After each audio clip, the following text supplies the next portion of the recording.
You ask Tiger to solve. This deals with linear equations with one unknown. The final result is b equals -7. Let's solve it step by step. Simplify the expression. Expand the parentheses. Multiply the coefficients. Simplify the arithmetic.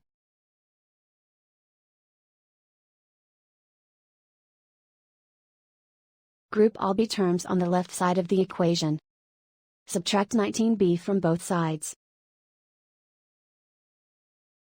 Group like terms. Simplify the arithmetic.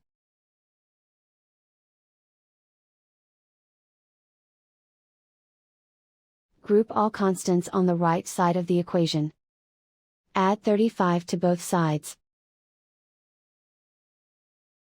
Simplify the arithmetic.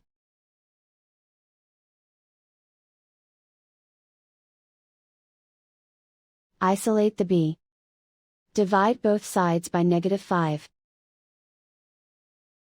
Cancel out the negatives. Simplify the fraction. Move the negative sign from the denominator to the numerator. Find the greatest common factor of the numerator and denominator. Factor out and cancel the greatest common factor. And so the final result is b equals -7.